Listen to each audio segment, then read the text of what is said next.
All right, everybody, welcome to the Middle Ground Mike. We got a really awesome guest tonight, Josh Lewis. Josh, give us a little bit of background about yourself and welcome to the show. Well, Joe, it's good to be here. Thank you so much for kindly reaching out to me to have me on the show. I hope we have I'm sure we will, a great conversation. We are both fellow podcasters, and I guess we found out in the green room here just about a year apart in age.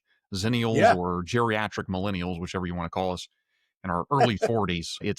I'm grateful we're finally in that era where I think the baby boomers have finally figured out millennials are not, in fact, the kids these days.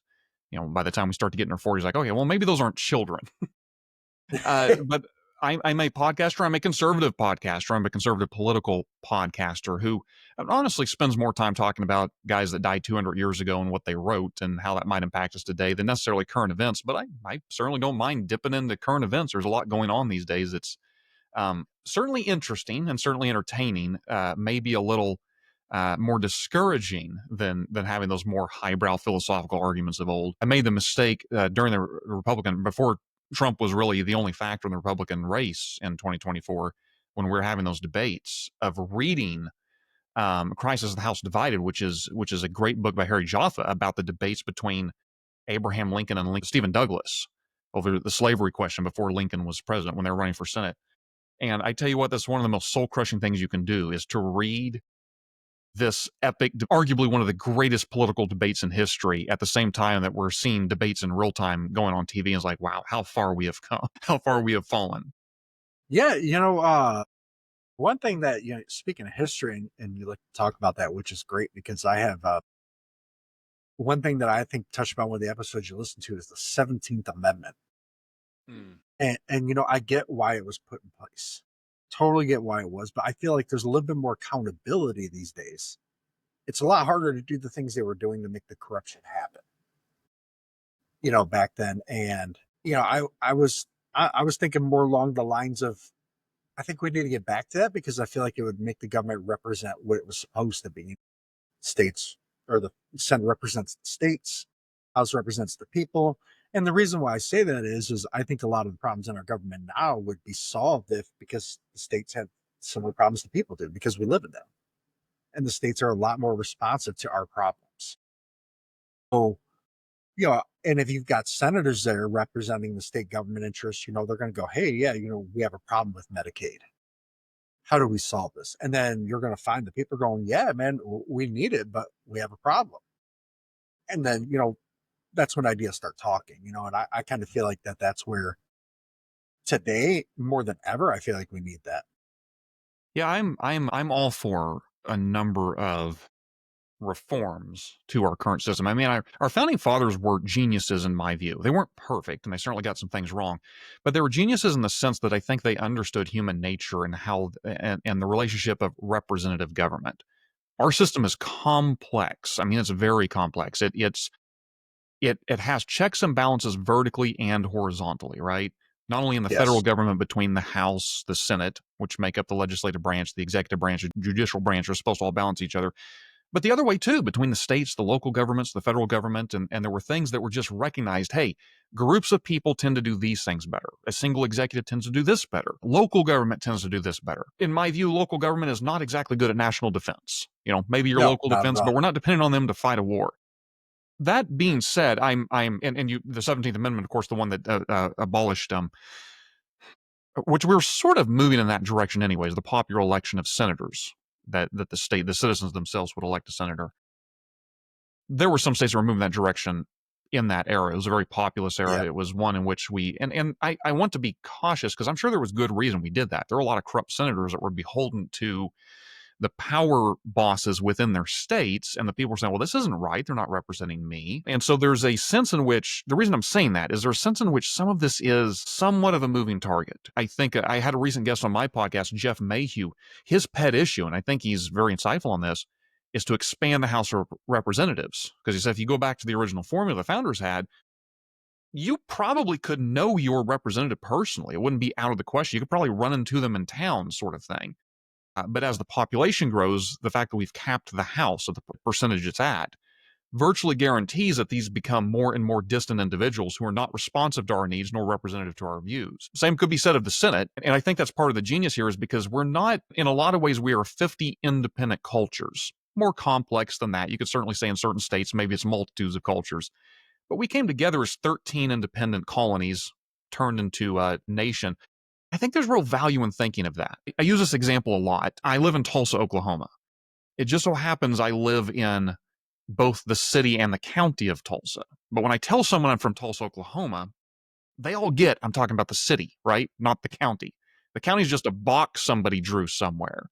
Now we have states that are boxes, but you also have states that are cultures that evolved and grew, and people have pride in these things. And it makes sense to make these miniature governments, if you will, that have their own representative that then goes to the national government. And I think that sort of brilliance of how do we cleverly divide representation in such a way that so that nobody can amass too much power, but every individual feels like they have some connection. Somebody's on my side fighting for me. That's hard to do, and I think we've lost touch with that. Time. I mean, case in point is when politicians, here in Detroit, are just my whole life we always heard China and Mexico are taking your jobs. China and Mexico, it was just hammered. Mm-hmm. And not just, one party, it was both parties. That was pretty much like one of the big talking points, got to bring our jobs back, bring our jobs back. And, you know, love or hate the tariffs. I mean, it's the first time, he's the only president to really willing to kind of take everything through the ringer to actually bring the jobs back. And that's definitely, tariffs are definitely not a popular thing, especially among some of, both of our favorite authors. I know they makes their blood boil and they probably had to go to the doctor after hearing about those. But, I don't think Trump was wrong with them because I don't think a lot of our trade agreements were fair to where the United States is now, I missed the compared to last thing when you we said. You originally don't think they're what negotiated. now? I don't think they're very fair to where the United States is now Okay. compared to where, like when NAFTA was drafted, factors were a little bit different. Mm-hmm. Mexico's developed significantly since then. So, I think it's fair to revisit these things and go, okay, hey, that doesn't work for us no more. I You know, am. You make a good point. I'm skeptical about Trump himself being the individual in charge of this, and that his tariffs appear to me to be both arbitrary and also so multi-purpose that they're self-contradictory. We're told sometimes that tariffs is a means of increasing economic input. We're told that it's going to raise revenue. We're told that it's going to spur the economy. We're told that it's going to be a weapon against the Chinese government. We're told that it's going to bring jobs back. Maybe it could do some of those things, but it can't really do all of those things simultaneously. And it certainly can't do all those things if it's based on the momentary, constantly changing whim of one individual who seems to come up with percentages that don't make much sense. Somebody, when he announced on Liberation Day, somebody took a still shot of that picture and developed the formula. It was literally some sort of this was not a well thought through, okay, Chile needs a 0.4% tariff because it would bring this many jobs back. It was more, nope, we're applying the same sort of structure percentage. And so I'm not a tariff guy. I don't think they're good ideas. I'm also entirely open to arguments for them because I think, to me, tariffs are taxes. I'm not anti-tax. I just think we need to be honest. The taxes tend to decrease economic activity. We got to fund the government somehow. So sure, we need taxes, but let's have an adult like discussion about it. Let's acknowledge that it's going to have a detrimental effect in some places. If what we're trying to do is bring the jobs back, that doesn't really work if you're changing your mind any Tuesday, because a right. company, a company that needs to build a building, that needs to have long-term contracts, long-term interest, can't say, well, based on the whims of what this guy said last week, I'm going to make a multi-billion dollar decision to bring all my employees over here. Oh, wait, he changed his mind. Okay, I guess we'll go back over the border. There needs to be some rationality and stability to this sort of decision. I will, and I know I'm talking a lot. I will No, no, say when it comes to the softest part I have in my heart for tariffs is as an economic means of trying to put the screws on China in that's for sort me, of a that's where it's at. yeah, in a political leverage. And I don't know that that's necessarily going to help us economically. Maybe in the long term it could. Just my concern there is that this is being sold to us as a trade wars are easy, they're profitable, this is going to help us in the end. I really wished we had a sort of leader who would come to us and say, look, the Chinese government is a threat to Western civilization, to our way of life. Yes, we can profit through some sort of commercial exchanges, but it's gotten to the point that they actually are actively representing a threat. Right. I In agree. order to mitigate the threat, we are going to institute tariffs. Not because it's going to make us wealthier, not because it's going to bring any jobs back, but we have got to mitigate this threat. And that's going to cost you, American people. That means when you go to Walmart, you're going to pay more for those things made in China. And we're doing this because we think in the long term, it's in the national interest, it's in our security interest. And I wished we had that kind of adult like conversation rather than we get to punish our enemies and somehow that's going to raise our revenue and we're all going to get our jobs back. Because I think that's unfortunate wishful thinking that will just lead to a lot of disappointment. Yeah, in a lot of sectors, I will say it would not benefit them. The one sector that I can say that it has benefited is the manufacturing sector here.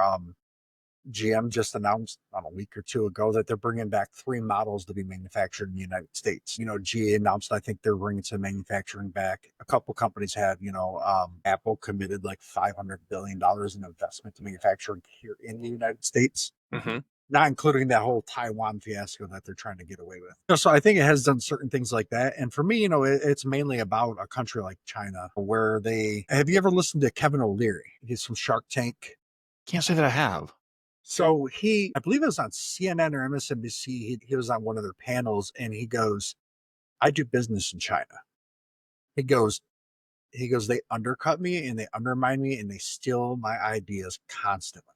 He goes, so you do business with somebody who manufactures your stuff in China, and then next thing you know, they steal your intellectual property or your ideas, and there's a company down the street open up selling the same thing with a slightly different variation on it.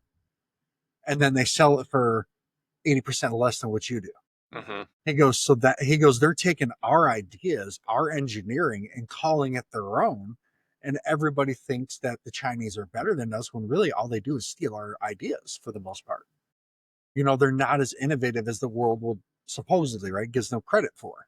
I mean, they're very smart people. Don't get me wrong. I'm not calling the Chinese dumb by any means. Mm-hmm.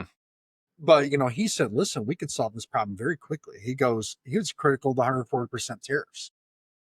He said, he goes, Xi Jinping needs support from the people to stay in power. So he said, what we need to do is increase those tariffs to 400% starting tomorrow. And you ran the panel, I was like, oh my God. And he goes, I'm sure within a week, Xi Jinping would be here in Washington. Mm-hmm. He goes, look at what 104% tariffs did. They already started shutting down factories in China. There's a lot of pictures out there of some factories that just closed down because it pretty much put a pause on everything for them. You do that. He goes, you're going to have a whole lot of people that are going to be unhappy there. And those people are going to make Xi Jinping come to China, come to America and figure out a way to make this work. Because, in the end, China does manufacture our cheap goods, but they depend a lot more on us than we do them if there was ever a trade war. Yeah, and this is why I say I regret that the individual who's in charge of all this is Donald Trump, who seems to have this. It seems stuck in his brain that a trade deficit is only a bad thing, or that if we're sending money to them and getting goods back, somehow we've gotten nothing from that process. As somebody pointed out on X the other day, we have a huge trade deficit with Santa Claus. Or in a lot of ways, I have a trade deficit with my grocery store. I don't go over there and give them anything I've manufactured. I give them my money and then I get groceries, but we're both better off for it. That being said, I am 1970s under the Nixon administration. We tried this, what I think was a good faith gamble, right? We're fighting the Cold War. Can we pry the Chinese communists away from the Soviet Union? Can we, the twin threat of the Chinese communists and Russia, what if they're at odds with each other? And I think in a lot of ways, it was an unmitigated success, the degree to which the Chinese have opened their markets. And it was sort of presumed, for a good reason, that if you can get a communist authoritarian nation to embrace capitalism, eventually they're no longer going to be a communist authoritarian nation. Now, I've heard some people make a persuasive argument that maybe that's still a true statement. It's just this thing maybe can take several generations before it truly comes to fruition. I don't know. But it certainly has not. I think it's fair to say they're not a Marxist state in the way they used to be trying to spread Marxist revolutionary ideas. but they are certainly an authoritarian state. And an authoritarian state, one of that size certainly, is a threat to us just by its mere existence. I mean, we see what they've done in Hong Kong, what they're threatening to do with Taiwan, what they've done with the Uyghurs, what they've done with Tibet. Thankfully, the Chinese are not as expansionist as the Russians, just culturally speaking, but they are a threat. They want to be the local hegemony in that area. They want to replace us in that part of the world.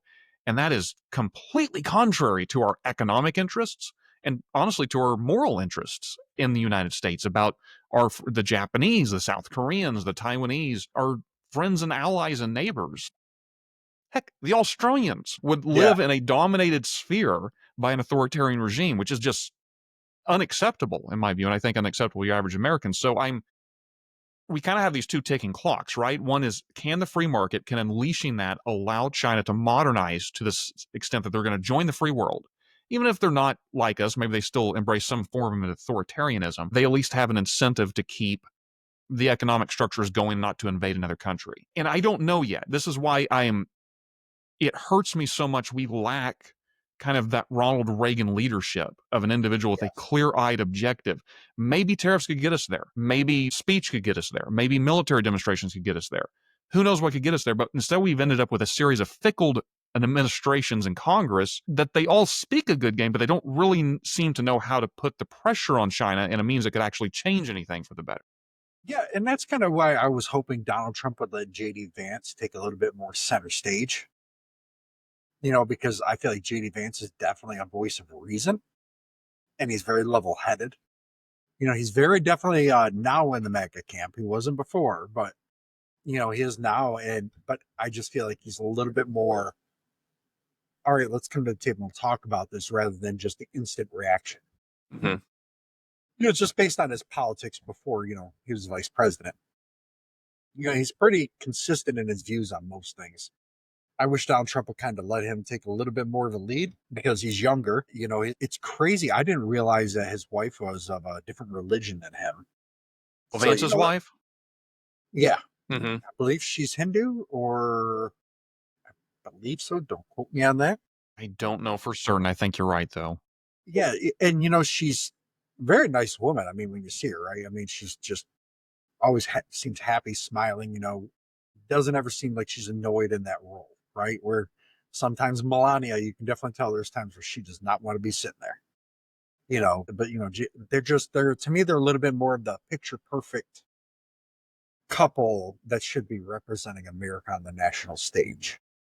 To me, they represent what we are, right? Like him, Rags the richest story, right? Coming Hmm. from, and then her, immigrant story, right? It's just, it would make sense.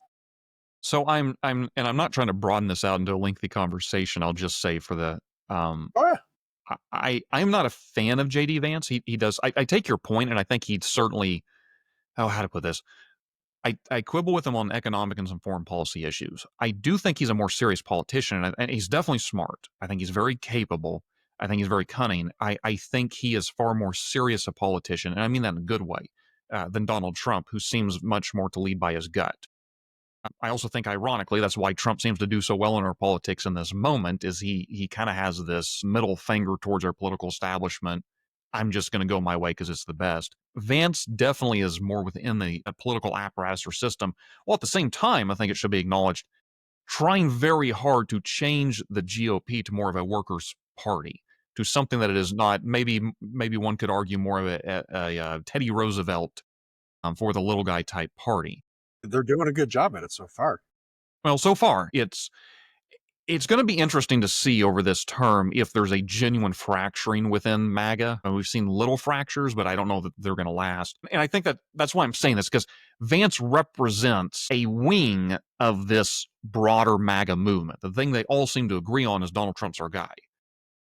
When you start to ask him things about immigration, about foreign policy, about America's role in the world, about economics, about religion, you get a lot of different answers. And Vance represents a powerful slice of those answers, but only a slice. And so I think while he is very intelligent and very capable, I think it remains to be seen to what degree he could actually lead a national movement, because it remains to be seen whether or not MAG is going to hold together in a post-Trump politics. Yeah, yeah. No, I could definitely. to be fair, I can definitely agree with that point. Yeah, I kind of look at Vance as the Republicans' version of Harry Truman, Hmm. to where if he gets put into that spot, he may surprise us. Nobody expected Harry Truman to be who he became. Right. Harry Truman was a very private guy. And for the most part, I would say Vance is fairly private, as a overall. I mean, obviously not as private people were back then. And I kind of see like very, very similar, similar situations with those two. Obviously, Trump's in nowhere near the situation FDR was. I think he would have folded a lot. But where I guess that I agree with Trump on a lot of foreign policy positions. Like, I love the fact that he got Europe to spend more on defense. Hmm. Because a lot of the things that people hear, i.e., Bernie Sanders, AOC, oh, look at everything that Europe has. Well, yeah, because they don't kind of spend the money on the military like we do. So, yeah, you can afford to give everybody a free, I don't know if you want to call it a free handout, but, you can afford to do these kinds of things when you're not spending $1 trillion a year. Yeah. And if Europe had to defend themselves the way that we do, Europe wouldn't be able to sit there and thumb their nose at us and go, well, we're better than you. And that's just, and I think that's where America and Europe have kind of fractured in their relationship that has not really come to the forefront until Trump was elected, right? Where Trump's going, why are we giving you all this money and doing all this stuff for you when you're giving us the bird every time we walk by? Hmm. And I'm like, and I think that appealed to a lot of people. They're like, yeah, I mean, every time I turn on the TV, I see all these protests, death to America, or even Europe, like they put our presidents down a lot, right? Because they disagree with our foreign policy, which is fine. They have every right to. But, Trump's kind of going, why are we giving so much to certain people who don't like us? Yeah, I mean, just for, as a country, as a government, why are we subsidized? And I'm like, that makes a lot of sense, man. We got people here who could be subsidized, if you want to call it that. They could do those things. And I just don't think it was very conducive with our last several administrations. Clinton was a little bit more, he's a little bit tougher, right? But, Bush, he was a warmonger, but he was a little bit more coalition based, right? He wanted to build some bridges all the time. And yeah, you need that sometimes. And same with Obama, same way. Biden was the same way. But where Ronald Reagan was kind of in that, to a degree, like Trump, where he was like, hey, you're either on our team or you're on their team. Hmm. And Bush was like that at the beginning, but then it kind of changed as he needed more support. But I kind of feel like they had those contrasts or those similarities. And I think that's what appealed to a lot of people who voted for him, because they turn on TV and they're just tired of feeling that way. They're tired of going, well, man, like, I'm over here broke and I'm feeding somebody who's getting free health care or giving them subsidized something, and they're saying they hate me. Like, if your neighbor came out every day because they didn't like the trash can you bought or whatever, right? And they protested you, if your neighbor said, I'm starving, you're a lot less likely to give them food. Hmm. I mean, most Americans, I think, would, even if they hated them, right? But your inclination isn't there like it would be in other situations. So, I guess that's kind of where I go with Donald Trump and the whole foreign policy thing. That's why I was very critical of him bombing Iran. Kind of seemed like, I'll go on a limb here and say that he was Netanyahu's stooge for that. I think he got goaded into it. Hard to say. Yeah, I'm. The problem is we're trying to squeeze foreign policy into a single back and forth, and there's a lot to respond to there. So Yeah. I'm just gonna keep it on a fairly higher level. I would say it's you mentioned Reagan, and I think it's interesting. It's hard to draw too many comparisons between Reagan and Trump. Well, you can some, but it's a very different thing to say at the height of or at the waning days, I suppose, of the Cold War. What our foreign policy would have been, and the sort of you're either with us or against us. And I would even argue that in a lot of ways, had a clear-eyed objective towards you're with us or against us in terms of global communism. We allied ourselves, and a lot of people criticized and still do criticize Reagan for the alliances we held with some pretty terrible people, to be frank. But we did it for the larger purpose that we felt it would get us to the end goal of ultimately destroying the evil empire, which I think one could argue it did. It had that effect. But in the process, we ended up propping up all sorts of terrible regimes because they were in alliance in that sense. And that's very different than the sense of you're either with us or against us in some sort of you either like us or don't like us. We showed we certainly showed resolve of, hey, we'll work with the people who don't like us because we have this common threat. We have a common enemy who is perceived to be an existential threat to our very existence. I think there's a lot of ways in which you and I don't align on foreign policy, Right. but I Oh I yeah. Oh, will, it's totally fine. yeah, and I don't mind getting into that conversation. My, Yeah. my Oh yeah. only No. hesitancy is it's such a big conversation. It probably serve us well to Yeah. maybe pick a little piece of it, if you will. Oh yeah. Yeah. I guess for me, like kind of like referring to how one of our favorite authors, Thomas Sowell said, I mean, essentially in so many words, I believe it was economics was the name of his first book, right? Off the top of my head, it wasn't basic economics, it was just economics, right? He If has I'm right. the book Basic Economics. Yes, yeah, I Yeah, believe that was one of his first books or his first book. it's one back. It's a big one, but it's a good one. I've got it back here Yeah, somewhere. yeah, he pretty much just said, foreign policy is a drain on our budget. Well, sure. And I think that's why and overall, I would definitely say I'm more of an isolationist as overall as a person, right? Mhm. Definitely more of an isolationist. I guess I wane tired of the too much international situations going on that we're involved in that I don't feel like it's our place to tell certain countries how to live, right? And I feel like that's what we do sometimes.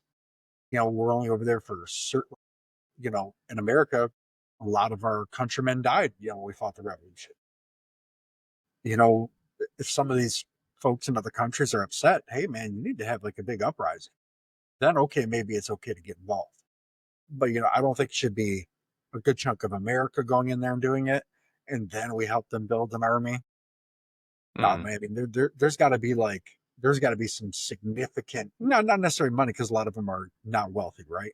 But some kind of significant uprising on their end, and not just like a pocket. Like there's got to be an uprising, like one of the Arab Springs, right? And I guess that's kind of where I go with it. Before I think we should really even consider getting involved. Well, let me, if you don't mind, can I turn the tables and ask you a question Sure. about this? And I'm saying this because it's your show. Obviously, you can put me in the hot seat all you want. It's just Oh yeah. as you're talking here, it occurred to me you may be the perfect person to ask this of, because there are a lot of individuals who I think felt betrayed by Donald Trump in his actions against Iran, and Yes. maybe some others, but certainly in that one. And I think they felt betrayed because they thought it was out of what they understood to be his foreign policy.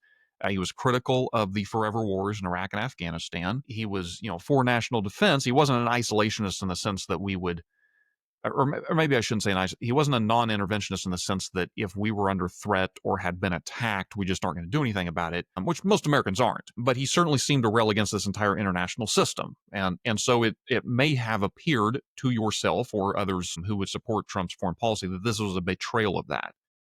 What I find interesting is I have begun to wonder if Donald Trump was never really an isolationist. I wonder if what Donald Trump actually is an older version of sort of a Jacksonian foreign policy and sort of a honor-based foreign policy. You do not mess with us. We respect large, powerful nations like Russia, like China. We recognize those are their spheres of influence. We put the screws on Canada and Europe and Mexico because they need to understand we're their sphere of influence, and we're the biggest guys, the biggest dog in the dog pack, if you will, and so they need to come to heel. When it comes to something like Iran, that's something that we have some sort of control over that situation because they've defiled our honor. They're screaming death to America. The cost of taking out Iranian. Now, let me be really clear here. I don't think Donald Trump is ever a George W. Bush, let's put American boots in the ground in Iran. But I do think it will take the more Clintonian approach or even Obama approach if we could lob some cruise missiles over there, take care of business and get out of town. And this is far more, this is a traditional, there's a strain within American foreign policy that's this sort of Jacksonian, right? You do not dishonor us. We will defend our honor. We will fight you. But ordinarily, we don't want to get involved in all these things. And so I guess I'm just asking you, would you see it that way? Do you think this was an actual betrayal of who always was? Or perhaps did you just misunderstand who Trump was? I think maybe a little bit of both because sometimes I think everybody tends to forget that he did have, I think, Iran general assassinated in his first term, right? But Right. that was after Iran had did an action surrounding an embassy, right? Mm-hmm. They did an action. I don't consider the situation with Israel something that Iran did to spite us. Iran did it because of what Israel was doing. Granted, they're always going to say death to America and Iran. I don't, as long as the Ayatollahs are in power, that's just kind of going to be how it is. Mm-hmm. We just don't have our ideologies are so different. We'll never really align with them. It'd be nice, but no, I would say just as a thought, I do think we could align with the Iranian people themselves yes, if the Ayatollah wasn't there, because the Iranians, unlike say the Saudis or a lot of others in the Middle East, seem relatively Western friendly under the right circumstances. yeah, they were before the Ayatollahs. They were a very westernized nation. Hmm. But when it comes to Trump and the Iran thing, like I had said earlier, I kind of felt like he was goaded by Netanyahu. Um, I'm very critical of Netanyahu. I don't think the people, I mean, when you look at the protests in Israel, I mean, most of the people, it seems like a good chunk of the Israelis don't like him. They want him out. It's just kind of the situation you're in. But I feel like he was definitely there was something in Trump's ear going, hey, this is a problem. Now we can go get him. We can get him. We can get him. Because he has focused on Iran a lot in a lot of speeches, Hmm. especially when it came to the nuclear deal with Obama. But before that, he had talked about having Saudi Arabia, I believe the UAE, Qatar, and Iran and Israel all at the same table, right? To try to get these things figured out. And I'm like, yeah, man, I'm like, that's what we need to do. That's how you really kind of get things like he had Iran with intentions to want to come to the table with Israel and figure things out, or at least try to. And then Israel did what it did. And then we obviously, like you were saying, the honor thing, we retaliated, because they pretty much said, well, you did it. And then, oh, well, now we have to respond. I feel he felt more obligated to Hmm. because, we supplied Israel with a lot of those weapons and Israel used them and Iran was blaming us. This is American policy. This is this, we're telling them essentially to do that in so many words, is what they were hinting at. I think he was goaded into it. Like I said, I don't. You might be right. I honestly don't know. I'm. It could be a combination of that, and this is also just a bizarrely unique opportunity in that Hezbollah, Hamas is crushed in a lot of ways. Syria, due to the fleeing that regime, have airspace to fly over Syria. This is a who would have thought 2, 3, 4 years ago this was even something that could have been pulled off with Israeli strikes and then with American cooperation. So I don't know. Maybe he was. I have no idea if he was goaded or not. I do think that he thought there was value in taking out the Iranian nuclear program. I don't. Israel's a separate topic. I don't mind talking about it. I just want to be No, no, careful that I'm not trying to like be a spokesperson for Israel when I say this, but I am very doubtful that things would have gone well with the diplomatic approach of just getting Iran to the table based on the many years history we've absolutely had right. with them. That's not, again, not trying to be an apologist for everything Israel's done, but that doesn't equally mean that in absence of Israel behaving the way it has, we would have just somehow fixed this situation through merely peaceful means. Maybe we could have. I'm suspicious that that was even a possibility. Yeah, I'm definitely suspicious too that it was, but it would have been nice to see it explored because I can't remember any time that, at least in my lifetime, that we had any amount of significance to where we had Iran even willing to come to the table to try to figure something out with Iran. Like that was just something that really wasn't even thought of even during Trump's first term, right? It wasn't even something that was talked about, and now it was talked about. That's a shift in the Ayatollahs. That's a huge shift in that regime with how they think, right? They're still like 99.9%, they still are the same way, but they were willing to say, what did you say? Rather than, earplugs on, I can't hear you. They took the earplug out for a quick second. Yeah, see, I'm far more interested in the shift in the Saudis and to a lesser degree the Egyptians, that they seem more willing to. I don't know what you would even call it. Obviously, not ally with Israel, but at least recognize Iran posing a similar threat. Maybe it's in everybody's best interest to not fight with each other until the Iranian situation is dealt with effectively. And I do credit. I'm not a fan of Trump, as you could probably tell, in a lot of Oh, ways. yeah. Although I don't think he got everything wrong, and I do think in his first administration he surprised me with the way in which he did things well in the Middle East. Maybe we could set Afghanistan aside in that, although I lay the blame squarely at Biden's feet, it still needs to be said that between Bush, Obama, and Trump, we had multiple years of presidents who just didn't make that situation any better. So, and that's, I think, one of the biggest foreign policy stains in our To be fair, nation's Trump history. did have that plan in place to get out. Biden just did not execute it correctly. He decided to do everything at once. Yeah, and we're probably on two different sides of this particular issue. I wish we were Yeah, still in Afghanistan, fully acknowledging it would be terrible. But if we're going to get out, that's a perfectly legitimate, there's a perfectly legitimate argument for getting out of Afghanistan. It's just the way in which it was done was not legitimate. terrible, terrible. Was dishonorable to people that we promised we would help, and dangerous to our fellow allies and Americans. And that's just, I have nothing but contempt for the way in which it was handled. Yeah, it reminded me of those videos I seen growing up of when we pulled out of Vietnam. Yeah. It's the same thing. We just decided, well, one day, see you later. It might get better, might not. Bye. We're not coming back. And that's just not that that's funny, but they, Afghanistan's kind of like where like Syria, right? Syria, the people there got so fed up with it that they lobbed a long, bloody war to free their country, right? Mm-hmm. That's what I want to see out of places like Afghanistan if they want us there to help them. If you're not willing to do that as a country, as a people, then you're really not all about the change. It's just certain groups that are about the change.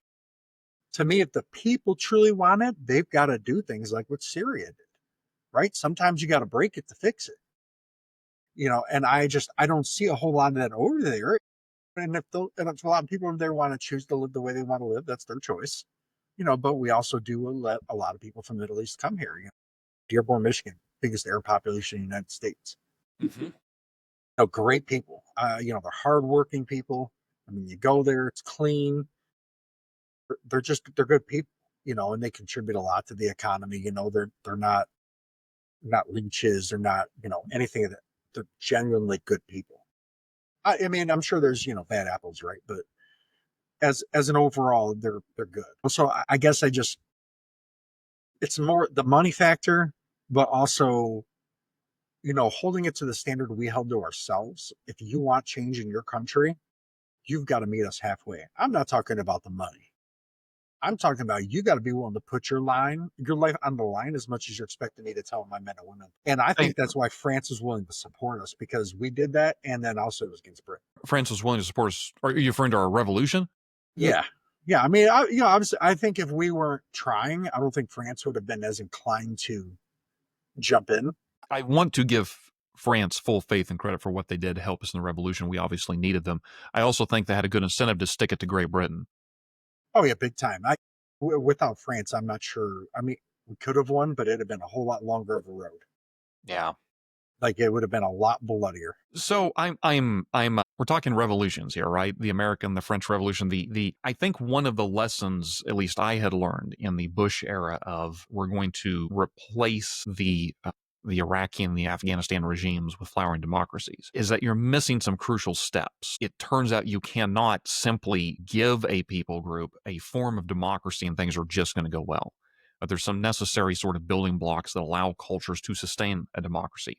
Part of it is just history and experience. Part of the reason Weimar Germany failed, other than the massive inflation, was it was a very short-lived experiment. Maybe had it been stabler for a longer period of time, could have gone on. But this is something that I think is embedded in the differences between our revolution, which I would say is very successful, and the French Revolution, which I would argue was not successful, very impactful.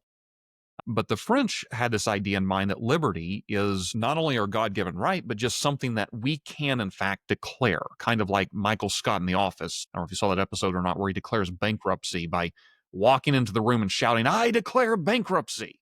Well, it doesn't actually do anything, Right.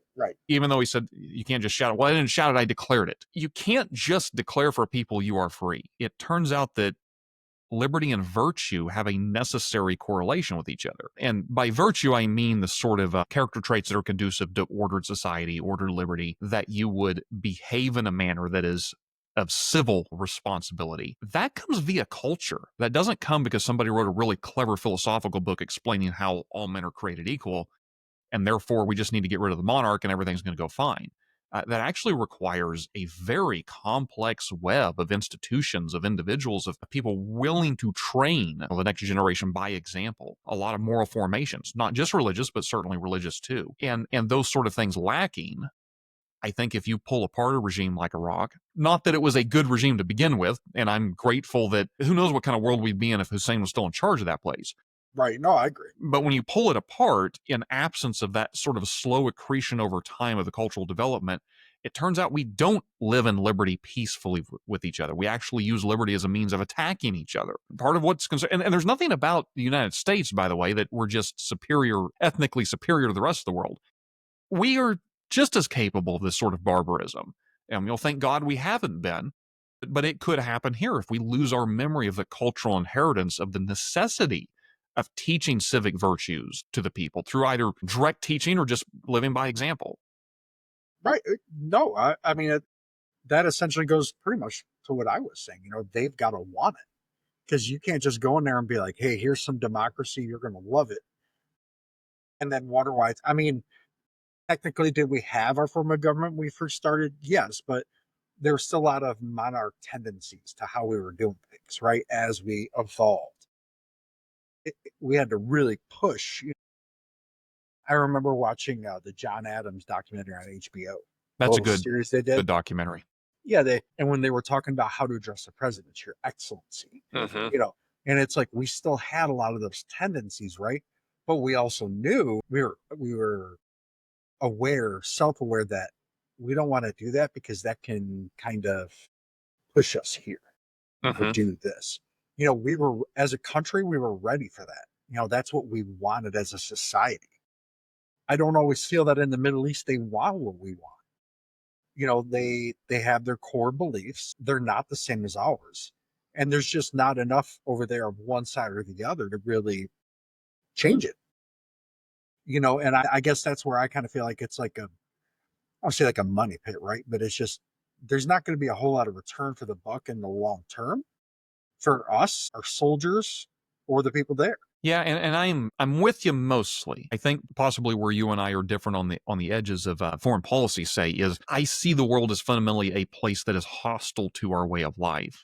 Not everyone, obviously, and it may be fair to say you do also. But the degree to which the threats exist, or what does that require of us to respond, I think can change through time. I'm very much aware that the founders, Washington, Adams, maybe not so much Jefferson, but certainly Washington and Adams, did not want these entangling alliances, right, with European powers. And for good reason. France and Great Britain were constant back and forth war with each other, and there were these major powers. We're just a fledgling nation, and it had nothing to do with us.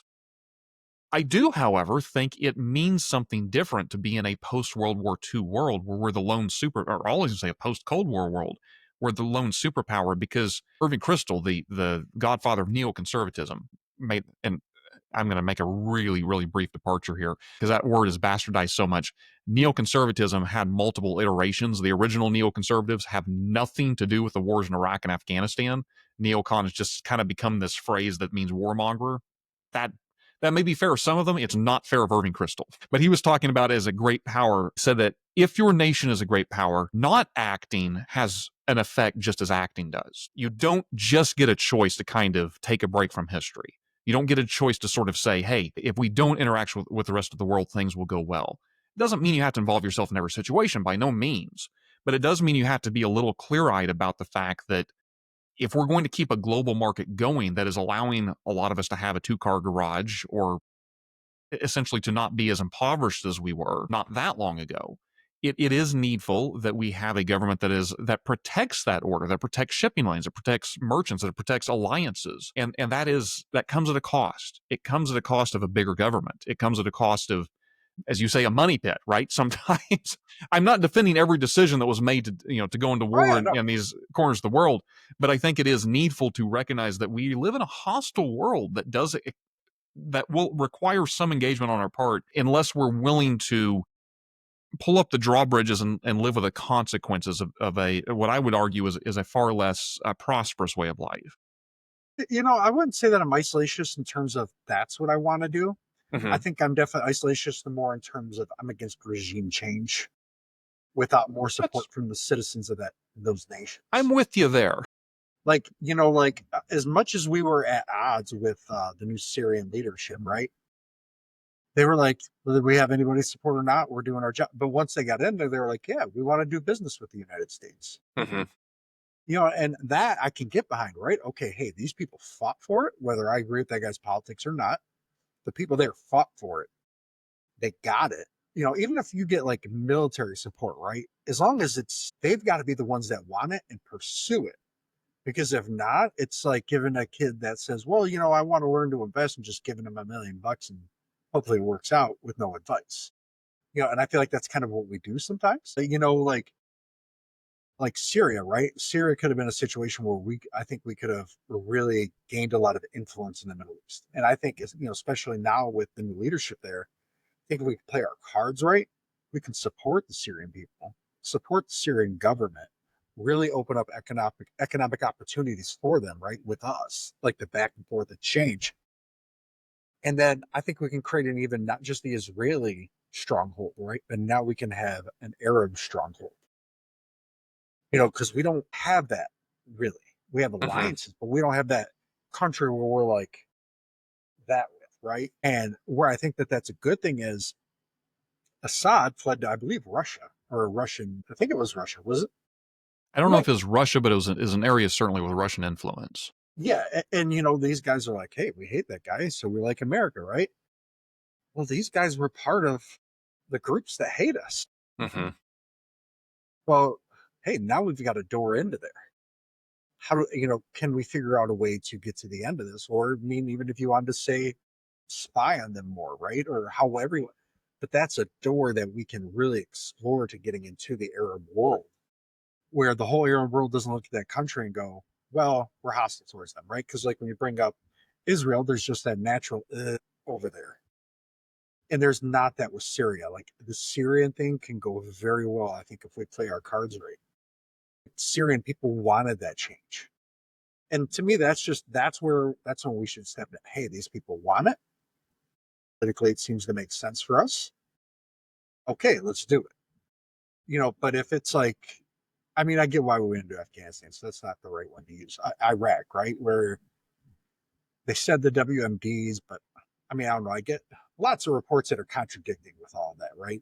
So, like, if anybody actually lied to us or not, or we lied. People of Iraq didn't particularly want that change. The Kurds did.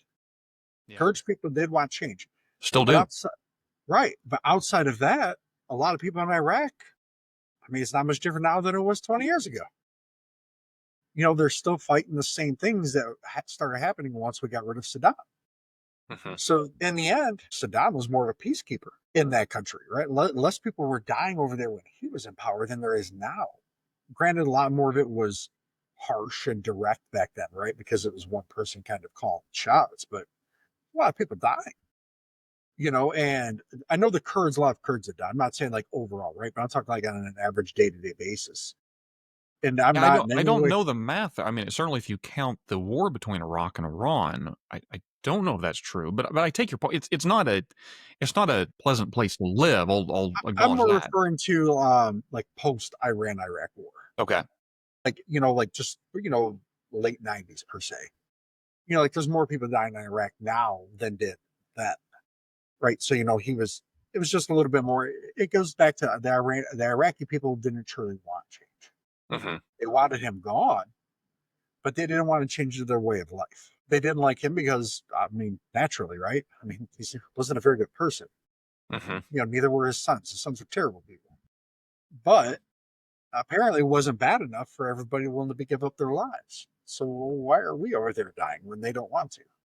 I mean, granted, a lot of people there have died, right? I'm not saying that they haven't, but it wasn't in a manner that provided stability to them. Because I mean, look at Syria. Syria is already far more stable than Iraq, and Assad hasn't even been gone a year because the people wanted it. Where I think that that's what's missing in our Middle East foreign policy. I mean, granted, I know that's like a crapshoot, right? Because there's a lot of people in the United States that didn't necessarily want England gone, but there was enough of us that did that made it make sense. or the Middle East is so fractured when you do one of these regime changes. It's hard to know who's your friend, who's your enemy, and who likes who and who doesn't. Yeah, and I think in my mind, I think of it less in terms of this is what the people want, because it's really hard to know what, the people is not a thing. It's hard to know Yeah. what the people want. Sure, some people want this and other people in that same area want a complete opposite thing. I think it may be fair to say, though, that we are guilty of entering places like the Middle East with a high degree of hubris, of believing we understand they would want these things once we give them to them. They want liberty in a manner in which we understand liberty. They want to be westernized in a manner in which we understand Western civilization, and maybe that's just a lack of imagination on our parts because we're stuck here in the United States and it's hard to know how the rest of the world works sometimes. I think we're probably more in alignment than not when it comes to the hubris of, say, a regime change in a place like Iraq. I am I don't know if I share necessarily your mechanism of if the people want it, therefore we get involved or necessarily or supportive in some degree. I think that's hard to measure. And I think that's why, kind of going back to the beginning of the conversation, I think it requires clear eyed leadership. I Oh think yeah. it requires a steadiness of kind of that Reagan character. This is the evil empire. We are going to defeat global communism. He did not say we're going to fix every nation in every corner of the world. We can't do that, but here's an existential threat that is a blight on humanity and a moral blight, not just an economic, not just a military blight. And we're going to do what we need to do and recognize that sometimes that means we're going to have difficult alliances. I think in that sense, you could argue, maybe to a degree, Ronald Reagan wanted regime change, but he didn't have the hubris to think, therefore, we're going to put American boots on the ground in Moscow and force them to open, a McDonald's, if you will, in every corner. Although ironically, they kind of did, and then it didn't go Yeah. well for them because there again, their culture was not conducive to that form of liberty. But I guess I would say I am for regime change, providing its international interest. We're not behaving in a manner that's haughty with hubris of just presuming we know how it's going to go. Because I would like to think that there are individuals who in Iraq maybe did not like us, don't see eye to eye, and never will, but still hated Saddam Hussein. And maybe there was a middle ground to getting rid of the guy that potentially could pose a threat to us. That's a whole other conversation, right? Did he have weapons of mass destruction? What was he going to do with them? Blah, blah, blah. Maybe there was a middle ground to eliminating those threats while not believing that you're going to install, Kansas America in the middle of the Middle East. I think there's a middle ground there. Oh yeah. I mean, middle ground. Right. Yeah, no, and that kind of goes back to the people who are I'm terrible with names, so I don't want to say the guy's name, but the gentleman who's in charge in Syria now, right? Mm-hmm. He's not necessarily a fan of the United States, No. but he recognizes reality. He's like, hey, now I'm the one in power. Let's do business, right? We don't need to fight each other. Let's figure out a way to make it work. And that, I guess, when if you have enough of an uprising for that, I guess that's kind of where I'm okay with it. But yeah, we definitely do need clear-eyed leadership, because even if you did have a group out there like that, they may be reluctant to trust somebody like Trump, right? Like if it was the American Revolution, the revolutionaries would not have trusted him because they'd Yeah. be like, we don't It's know what we're going to get. Not that like he's anti-American, right? I don't want people to think that's what I'm saying. I'm just saying they wouldn't have trusted that indecisiveness.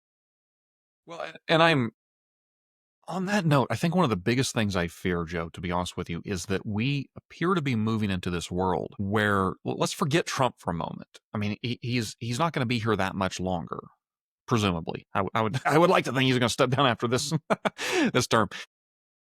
But we cannot afford to move into a world that if the Republicans take power, we're pro-Israel and pro-Russia. And if the Democrats take power, we're anti-Russia and anti-Israel. Right. We can't be in a world in which our global alliances depend on which party happens to be in power. I don't mean that there aren't occasional differences between the parties. We've always had that. But Yeah, this notion that our leadership is so fickle that based on the whims of an election, which freaking goes back and forth every 4 to 8 years, anyways. yeah, America hasn't had a consensus of a political party in what 20, 30, 40 years, that the rest of the world, if they're going to look at that, are just going to say the gig's up. I do not know over the long term if America's on my side or not. I'm going to have to move in that direction. And the reason I say this is because I think one of the most dishonorable things Trump did in his first term was essentially turning his back on the Kurds. It's you mentioned being goaded into something by Netanyahu. I wonder if he was goaded by Turkey's leader Erdogan. I don't know what that conversation was, but essentially Erdogan asked, "Can I basically invade the Kurds?" And Trump's, "Sure, I don't see any problem with that. What are they giving us?" Yeah, yeah, he definitely, yeah, What that's was terrifying to me about that moment is the Kurds recognized in order for us to survive, we have to have someone who has our back. And for decades, it was the United States. Republican, Democrat administrations recognized it's in our interest, to essentially prevent the radicals in Turkey from massacring our allies. Within, I think it was moments, days of us turning our back on the Kurds, the Russians swoop in and essentially avoided a massacre because now the Russians were protecting them. The reason I think that's scary is because you don't get something like that unless there's been a lot of backroom deals and conversations going on for possible years. What if we can't trust the United States anymore? Who has our back now? And my God, how many conversations like that are going on in how many nation states today that if we get to that point, what if Europe says, what if we just can't trust the US anymore? What if they won't come to our rescue? Maybe we do have to ally ourselves with these enemies of America for our own protection. And I think that's a needlessly dangerous world we might be stepping into of not being cautious, that sometimes it makes sense to stick with your alliances, not because we like all these people, but because we've made promises, because you want to be a person who keeps your word, that people can depend on you, regardless of who the president happens to be. yeah, and I think that's where he did a good job with this last NATO summit. You know, at the end of it, everybody from there came out with, yeah, we're all on the same team now. You know, there wasn't no hostilities coming out of it. You know what I mean? There was nothing like that.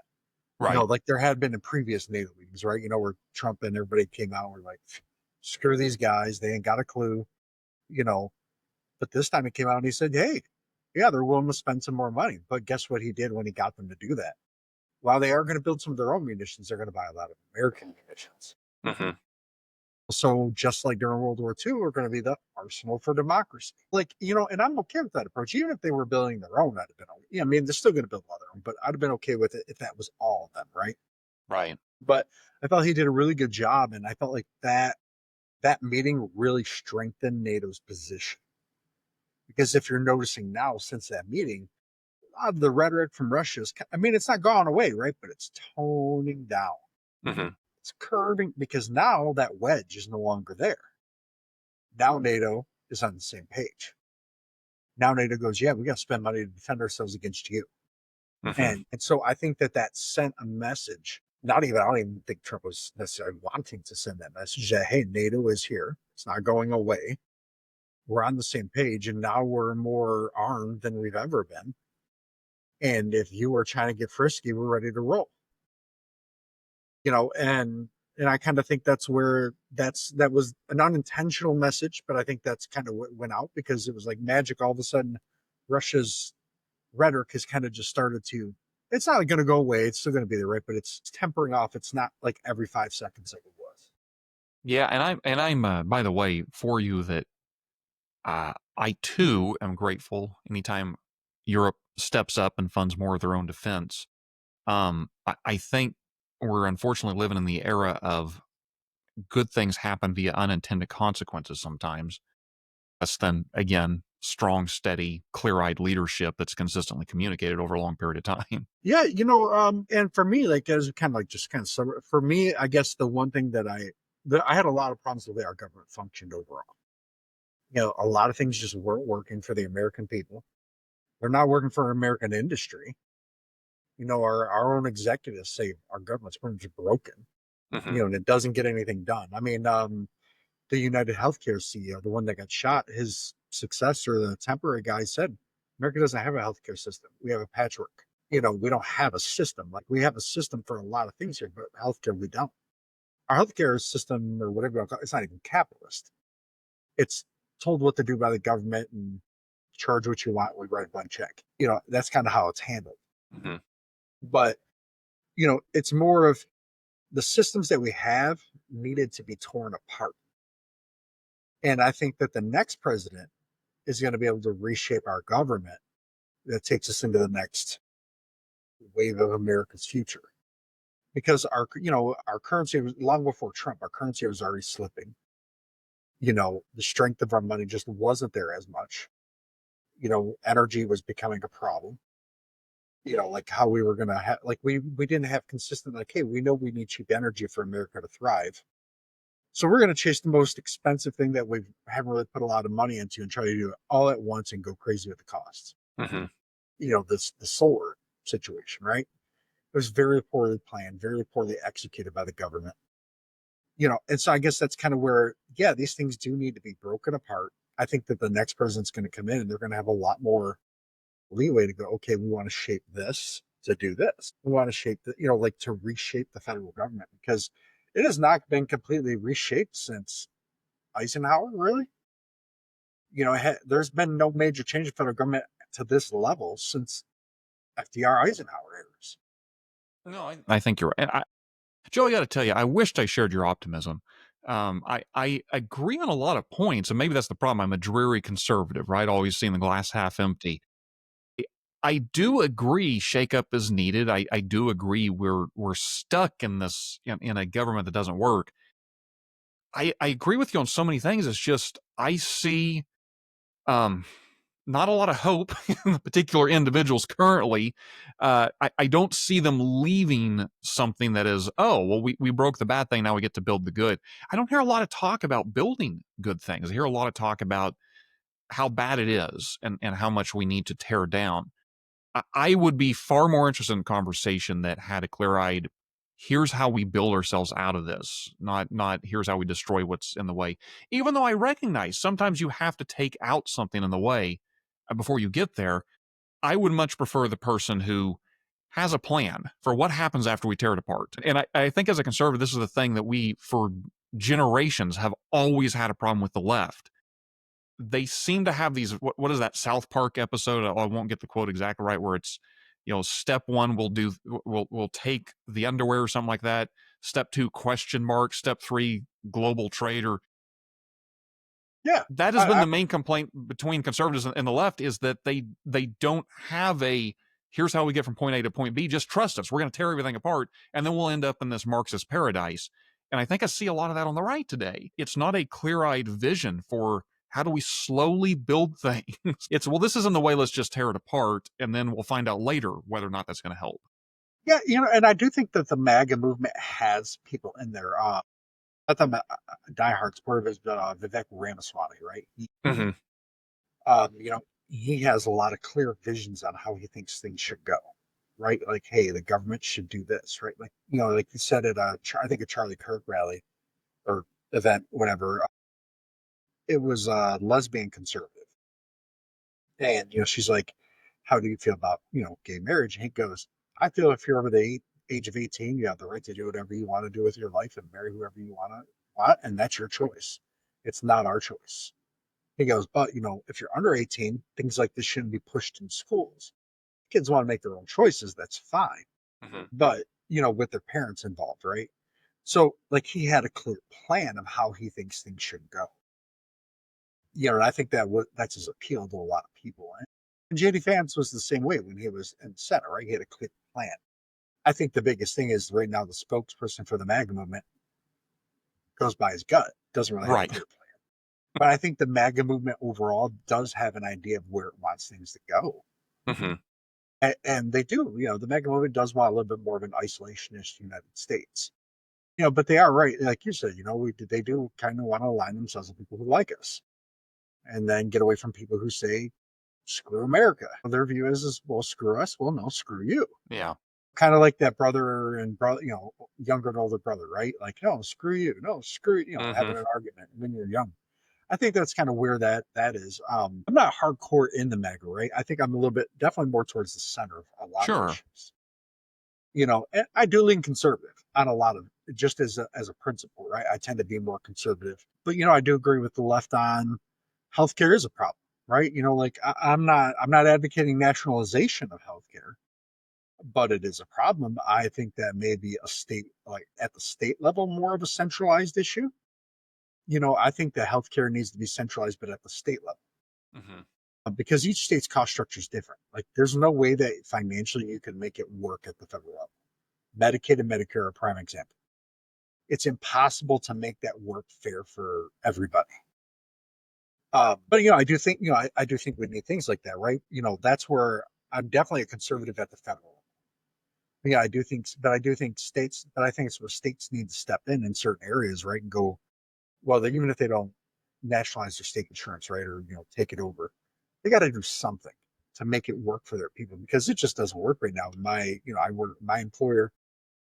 God, I think 4, 5, 6 years ago, something like that, I had what we called the executive plan. My deductible was only $250, which for private insurance is like crazy good. Mm-hmm. But now I went to the HMO because that plan went from 160 something dollars a paycheck to $400 a paycheck. That's not sustainable. That situation isn't sustainable in its current form. And the problem is if you say, "Hey, we need to do something about it," you're a socialist, automatic. Mm-hmm. And it's like, well, no, but the system isn't even really capitalist. We essentially fund the pharmaceutical companies' research in a lot of ways, backdoors we do. We tell hospital systems how they can and cannot operate, how many hospitals they can operate in certain areas, all sorts of things like this nature. And it's like, look at the food industry, retail, manufacturing, things like that don't happen. It's, hey, who can create the best product for the best price for the people? That's generally the one who wins in America to a degree. Well, we don't have that in healthcare. We have whoever can put about the most ways to kind of slide it into where the taxpayers foot the bill. And people go, "What's socialism?" And it's like, well, a lot of people don't know that our government gives money to hospitals to cover the bills for people who don't pay their bills for the emergency rooms, Right. which is ironic, right? Because they're still coming after you for that money. So these hospital systems are double dipping. Yeah. They get that money to stay afloat, but it's not like when they get that money back from you, they return it to Uncle Sam. No, they just keep it. And so that's for me, I guess that's kind of just where, like, yeah, I feel like that system needs to be just the back just needs to be broken with a baseball bat because it just does not work. We have a lot of good technology. We have a lot of great doctors and nurses. We have a lot of companies that have great things that can make our lives better. But the system holds it down. Like it just Mm-hmm. goes, well, unless you're the flavor of the month for the government or for certain medical professions, you're ignored and you're just tossed aside. RFK is where I use a prime example. Yeah, he's anti-vax to a point. But also what he has said is he said that's a choice between you and your doctor. He said, don't take your medical advice from me, take it from your doctor. He's saying that a lot of these things should be spread out, not all done at once. When you look at the European nations who spread their vaccines out more, less chronic diseases, less issues with mental, diseases and things of that nature. And I'm not saying that that's all scientific fact, right? Because a lot of it, some people go, well, there's no this, there's no that. Sometimes correlation can be pulled just from using your eyes, Yeah. and if you think that a company is going to sit there and be like, yeah, my product that makes me $10 billion a year is terrible for you. They're never going to do that. It's just not going to happen. I mean, Mm-hmm. that would be like trusting, Uncle Sam to spend your money right. It just doesn't happen, and I think that's kind of where I go with a lot of it. And that's where I think it was crazy that somehow Trump got a Kennedy to convert to. Yeah.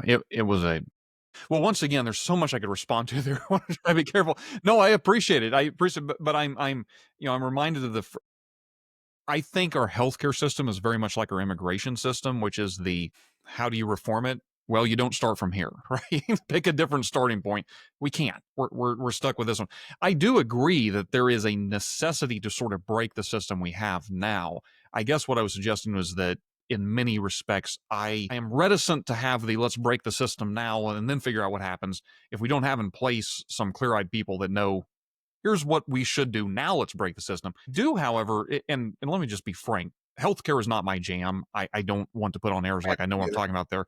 But I do think that your notion that there needs to be some sort of a federated approach, I'll call it, not nationalized, is probably at least one way in which we can move towards a saner system. Whether or not that means it goes to all 50 states or whether it goes to regions, maybe some states would need to form cooperatives for things. I don't know. But I think the genius of our system is that it recognizes we are competing cultures and we have different economic inputs, and no one system can really adhere to all those needs and be responsive to all those needs. Maybe a state could, maybe it needs to be smaller than a state. I don't know.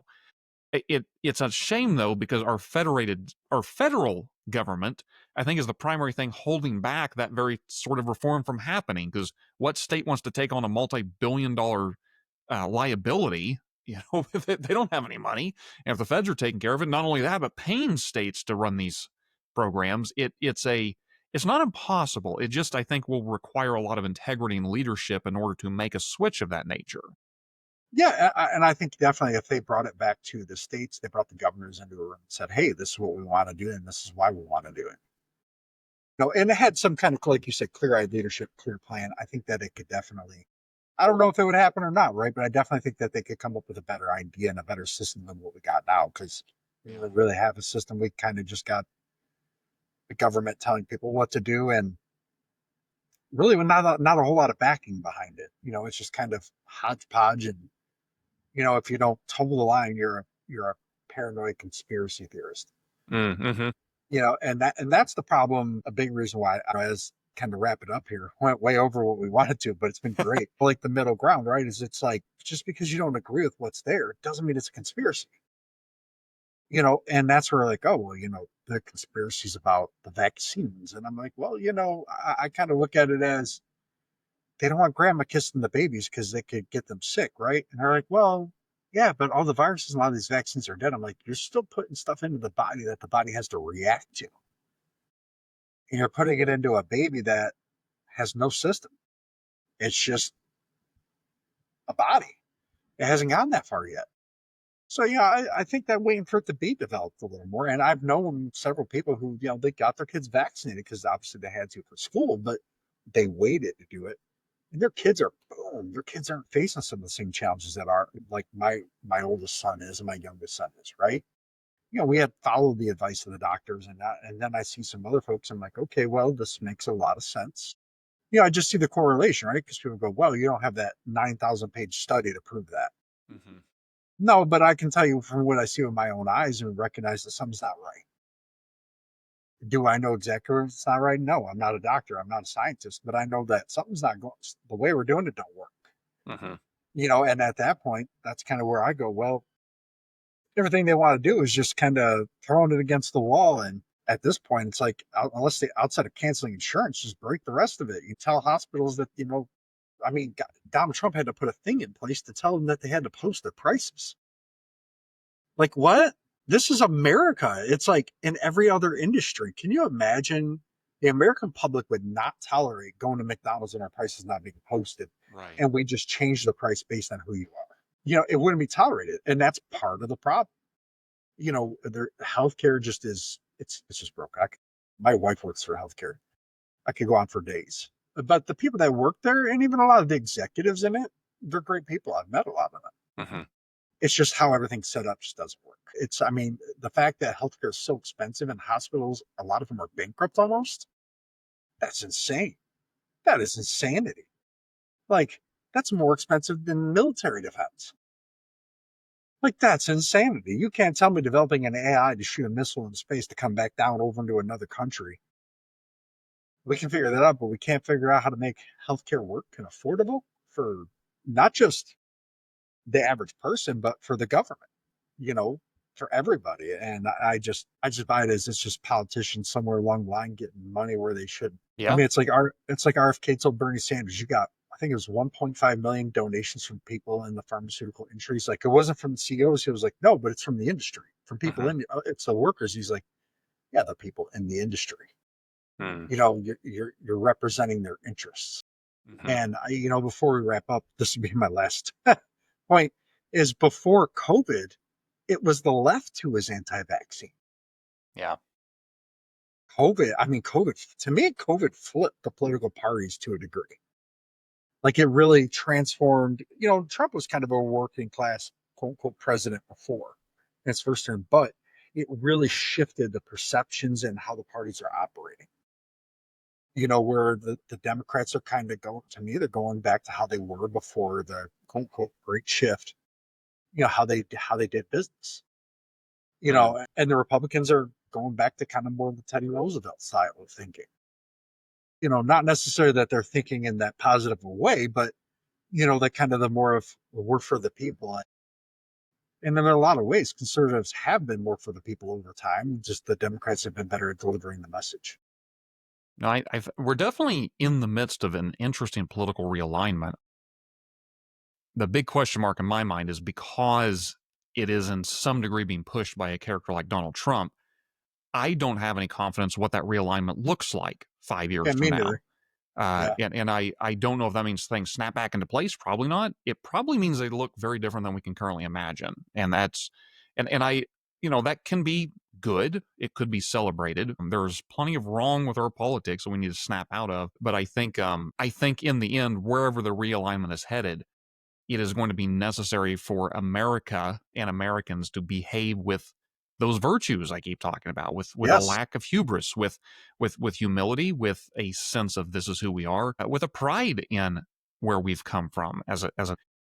And I think if we maintain those virtues, it does a better job of ensuring that where our political parties eventually line up will produce the very leaders that we would hope to have. And if we fail to do those virtues, I think we will continue to be stuck in a very destructive civil discourse that we just sort of peter off, and it's kind of like we're detached from the International Space Station, kind of wandering off in different directions. And I think it's that America only works if Americans work, right? It's not just about the president. We have to Oh, yeah. behave in ways that are conducive to good government, to liberty, in effect. Yeah. No. Most definitely. I mean, you're 1,000% spot on right there. Man, I've really enjoyed this conversation, Josh. I mean, it's been great. Awesome. If you ever have any, stuff that relative to anything, we kind of went over and you're doing an episode, I would be glad to jump on and definitely have you back. Okay. I'm telling you, I have found that there's a lot of good conversation out there in civil, right? Like you're more of definitely the traditional Republican. I'm a blend between traditional and MAGA, right? And Mm-hmm. if we were out in public or not out in public, but on Facebook, a lot of people like, oh, you're a socialist left wing nut job, like da da da. And, that's kind of like, and I'm like, man, we got to get away from that because there's a lot of people on the left that I do think, I don't agree with the way they want to do it. I do think they have some sound ideas and sound basis for what they're saying. Like I don't agree with a lot of the ways they want to do it, but it's like, case John Fetterman. Yeah, he's an interest. I I'm a disagree fan of with his, John Fetterman's politics. I am a big fan of his approach to politics, and I think we need more John Fettermans on the left and the right. right, and he stands on his principles, and he tries to stand for, even if we don't agree, we got to do what's right. And it's like, man, give this guy just kick Trump out of power, put this man in there, and just let him have a run at it, man. Because at least he's going to look at Congress and say, do your job. Yeah. Where they don't do that now. That's kind of where last thing I promise won't go on anymore is abortion, Roe v. Wade, right? I Hmm. think people are like, oh, Trump overturned it. Well, first it was overturned during Biden's time. But it is a lot of his picks they did vote for. But everybody's missing the fact because the news doesn't repeat it of what the Supreme Court said. Supreme Court said that this should be something that's decided by Congress. Hmm. This should be a right.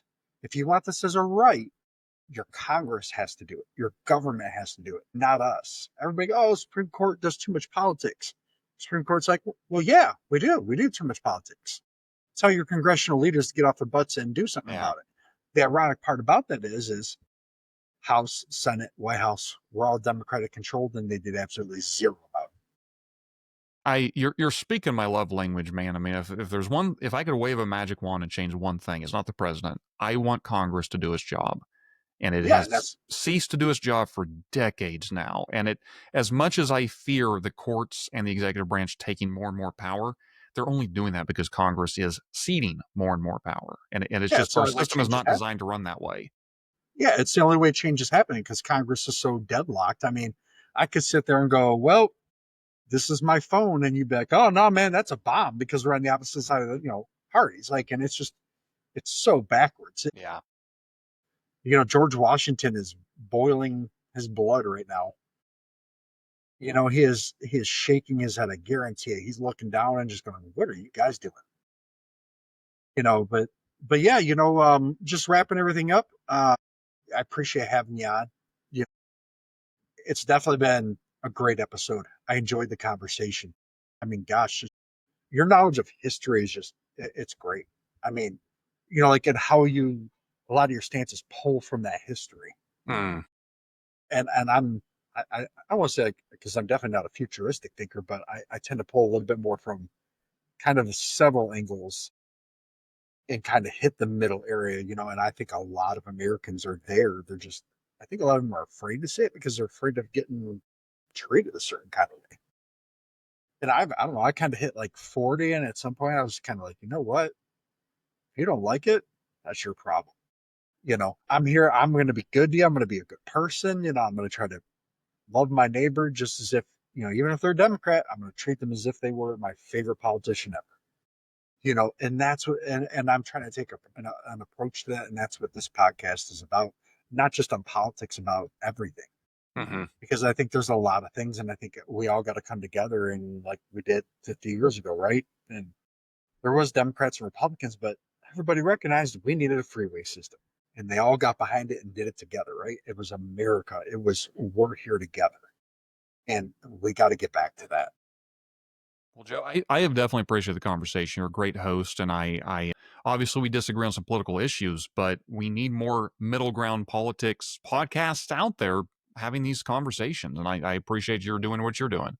Yeah, we need more conservatives and liberals like you hmm willing to talk about it, willing to say, hey, we may not agree. Let's agree to disagree, and we can move forward with something, right? Like, let's get the basics that we do agree with, the foundations out of the way, and then we can get into the nitty gritty, Right. and that's just, there's a lot more, I think, of people out there like you, like me. They're just not the ones that get the big microphones, I think that's true. and so that's where podcasting kind of gives us that platform. And, in my last episode, Podmatch, man, they're making it easy for things like this to kind of really start taking off. hmm They're giving a really them and Matchmaker. I really like podcast I'm sorry, Podmatch's platform. I think it's very, very good. And the CEO, he does a great job. Messaged him a couple times on Facebook. I love the way he functions with it, how he's just directly involved. I would like to figure out what kind of go-go juice that guy's on. He's always on and Man, positive and happy. my gosh, I know, man. Like somebody gave him some advice somewhere to just automatically be like, I no know. matter Just what. like, do you wake up that way? God, I wish I could just be as happy as him. Yeah, I'm a happy person, but I just wish I could just be like that happy all the time, even Yeah. if I'm having a bad day. Because there's days where you look at that and you're like, man, I wish I could just have that. And that's what like a middle ground thing, right? So what's that guy doing different than me? Like, how is he so happy? And that's hmm where I try to explore those things and just try to poke and prod and see where we can go with it. Like it's the only way we're ever going to figure things out is breaking down those barriers and those walls and getting to recognize. Last point before we sign off, AOC and Donald Trump.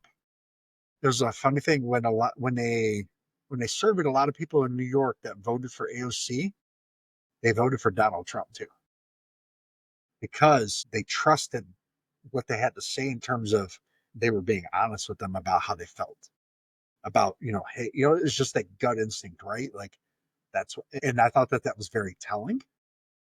AOC, I think she asked on Twitter or X now, sorry, my apologies, or one of those platforms, why did you vote for Donald Trump if you voted for me? Because I think she was just as flabbergasted as everybody else in the country that figured it out was like, whoa, really?